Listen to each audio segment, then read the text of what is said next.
മാറ്റേണ്ടത് ADGP ഇപ്പോൾ MR അജിത്കുമാറിനെതിരെ വലിയ ആരോപണങ്ങൾ വരുന്നു. അപ്പോൾ റിപ്പോർട്ട് വരട്ടെ എന്നുള്ളതാണ് പാർട്ടി സ്റ്റാൻഡ്.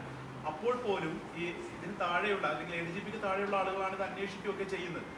അതിനെയാണ് താങ്കൾ അതിൽ എന്ത് നിലപാടാണ് എടുക്കുന്നത്? ഈ അന്വേഷണങ്ങളൊക്കെ നടന്ന് അതിന്റെ റിപ്പോർട്ട് വരട്ടെ. DGP അന്വേഷണത്തിന്റെ ചുമതലക്കാരനായിട്ടുണ്ടല്ലോ. ADGPയുടെ മുകളിലല്ലേ DGP റാങ്ക് കൊണ്ട്?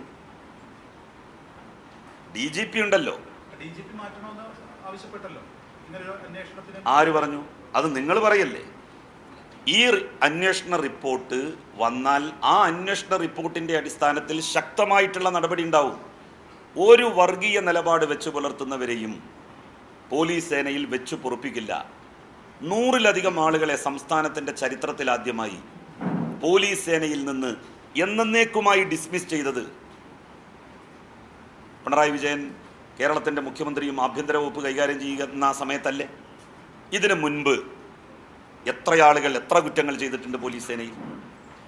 എന്തേ UDFൻ്റെ കാലത്ത് അത്തരത്തിൽ ഒരു സിംഗിളായിട്ടുള്ള ഒരാളെയെങ്കിലും ഡിസ്മിസ് ചെയ്യാൻ അവർ തയ്യാറായിട്ടുണ്ടോ? ഇല്ല.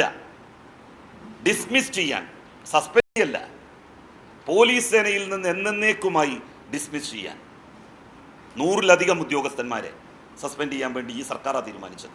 അപ്പോൾ ഈ ഗവൺമെൻറ്റിന് ഒരു കാരണവശാലും വർഗീയ മനോഭാവം വെച്ച് പുലർത്തുന്നവരെ സേനയിൽ നിർത്തണമെന്ന് താല്പര്യമുണ്ടാവില്ല. അത് ചൂണ്ടിക്കാണിക്കപ്പെട്ടു, തെളിവ് സഹിതം പറയപ്പെട്ടു, ഞാനടക്കമുള്ളവർ പറഞ്ഞു. അതിൻ്റെ അടിസ്ഥാനത്തിൽ ശക്തമായ നടപടി ഉണ്ടാകും എന്ന് എനിക്കുറപ്പാണ്.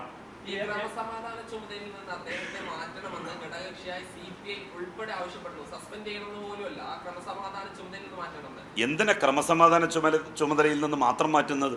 ആകെ മാറ്റേണ്ട ഒരാളെ ക്രമസമാധാന ചുമതലയിൽ നിന്ന് മാത്രമായിട്ട് എന്തിനാണ് മാറ്റുന്നത്? അന്വേഷണ റിപ്പോർട്ട് വരുമല്ലോ. Within days it will come. പക്ഷേ സുജിത്ദാസിനെ സസ്പെൻഡ് ചെയ്തിരിക്കുന്നു, മലപ്പുറം ജില്ല ഡിവൈഎസ്പിമാർ അടക്കമുള്ളവരെ മാറ്റിയിരിക്കുന്നു. അപ്പോൾ അതേ അന്വേഷണ റിപ്പോർട്ട് അടിസ്ഥാനത്തിൽ അല്ല, സുജിത്ദാസിനെതിരെ പ്രഥമ ദൃഷ്ട്യാ തന്നെ തെളിവുണ്ടല്ലോ. കാരണം PV അൻവറുമായി സുജിത്ദാസ് സംസാരിച്ചത് എല്ലാവരും കേട്ടു. PV അൻവർ MLA കാല് പിടിച്ചുകൊണ്ട് അദ്ദേഹം പറയുകയാണ്, എന്നെ രക്ഷിക്കണം, എനിക്കെതിരെ പരാതി കൊടുക്കരുത്. ഒരു MLAയോട് ഒരു IPS ഓഫീസർ, ഒരു മുൻ SP അല്ലെങ്കിൽ അന്നത്തെ SP, അതിന് ശേഷമാണ് അത് പറഞ്ഞതെന്നാണ് എനിക്ക് തോന്നുന്നത്. അയാൾ പറഞ്ഞത് പ്രഥമ ദൃഷ്ട്യാ തന്നെ ബോധ്യമായല്ലോ. അതിൻ്റെ അടിസ്ഥാനത്തിൽ അദ്ദേഹത്തെ സസ്പെൻഡ് ചെയ്തു. RSSുമായിട്ടുള്ള കൂടിക്കാഴ്ച ഒരു കാരണവശാലും ആർക്കും ന്യായീകരിക്കാൻ പറ്റില്ല, അങ്ങനെ കാണാൻ പാടില്ല. വെയിറ്റ്, നിങ്ങളിപ്പോൾ നമ്മളൊരു സാധനം ഇപ്പോൾ ഒരു പാലം ഉണ്ടാക്കുകയാണെന്നുണ്ടെങ്കിൽ ആ പാലം 2 ദിവസം കൊണ്ട് ഉണ്ടാക്കാൻ വേണ്ടി പറ്റില്ല. അതിന് ചില നടപടിക്രമങ്ങൾ പൂർത്തിയാക്കണം. പണ്ട് CH മഹേഷെ പറയാം, ഇവിടെ പറഞ്ഞതിന് ശേഷം പറയാം. അപ്പോൾ ഞാൻ പറയുന്നത്, അദ്ദേഹം RSS നേതാക്കളെ കണ്ടത് ഒരു കാരണവശാലും ന്യായീകരിക്കാൻ കഴിയില്ല. ആരും ന്യായീകരിച്ചിട്ടില്ല. അതിനെ വ്യക്തിപരമെന്നോ ഔദ്യോഗികമെന്നോ രണ്ടാക്കി തിരിക്കാൻ സാധിക്കില്ല. അതിന് ശക്തമായിട്ടുള്ള നടപടി ഉണ്ടാവും. RSS നേതാക്കളെ കാണാൻ വേണ്ടി പാടില്ല, SDPI നേതാക്കളെ കാണാൻ വേണ്ടി പാടില്ല, ജമാഅത്തെ ഇസ്ലാമി നേതാക്കളെ കാണാൻ വേണ്ടി പാടില്ല എന്നുള്ളത് ഒരു വസ്തുതയാണ്. ആരോപണങ്ങളിൽ ഏതിനോടൊക്കെയാണ് താങ്കൾ യോജിക്കുന്നത്, ഏതിനൊക്കെയാണ് വിയോജിക്കുന്നത്? പ്രധാനമായും അത് പാർട്ടിയുടെ ജില്ലാ സെക്രട്ടറിയുടെ RSS ബന്ധം, മുഖ്യമന്ത്രിയുടെ RSS ബന്ധം, ശശിയുടെ RSS ബന്ധം, സാമ്പത്തിക തട്ടിപ്പ് മുതൽ PR ഏജൻസി വരെ എത്തി നിൽക്കുകയാണ് അദ്ദേഹത്തിന്റെ ആരോപണം. അപ്പോൾ അദ്ദേഹത്തോട് പകുതി യോജിക്കുന്നു എന്ന് പറഞ്ഞാൽ താങ്കൾ യോജിക്കുന്ന വിഷയങ്ങൾ ഇപ്പോ പിന്നെ പ്രശാന്ത് പറഞ്ഞ കാര്യങ്ങളിലൊക്കെ തന്നെ എനിക്ക് വിയോജിപ്പുണ്ട്. ഒന്ന് എണ്ണി പറ പ്രശാന്ത്, പറ.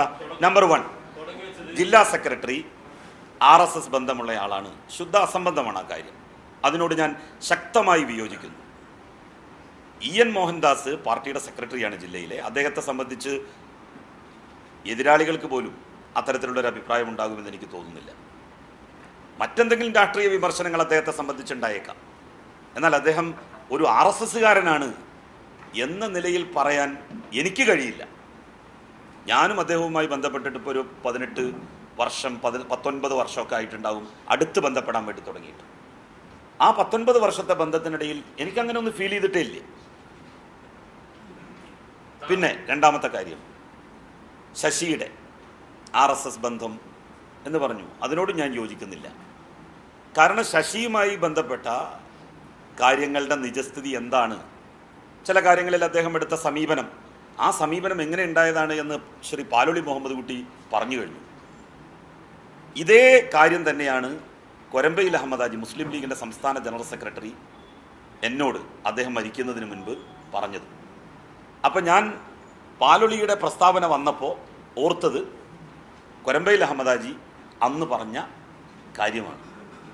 കൊരമ്പയിൽ അഹമ്മദ് ഹാജിയും AV അബ്ദുറഹിമാൻ ഹാജിയും അന്ന് സഖാവ് നായനാരെ പോയി കണ്ടു, സംസാരിച്ചു എന്നുള്ളത് പറഞ്ഞിരുന്നു. അതുതന്നെയാണ് ഇപ്പോൾ പാലോളി മുഹമ്മദ് കുട്ടിയും വെളിപ്പെടുത്തിയിരിക്കുന്നത്. അപ്പോൾ ആ കാര്യത്തിൽ എനിക്കുണ്ടായിരുന്ന സംശയം തീരുകയാണുണ്ടായത്. അല്ലാതെ അദ്ദേഹത്തിൻ്റെ സ്വന്തമായിട്ടുള്ള ഒരു നിലപാടിൻ്റെ അടിസ്ഥാനത്തിലല്ല ഇങ്ങനെ ഉണ്ടായത് എന്ന് മനസ്സിലായി.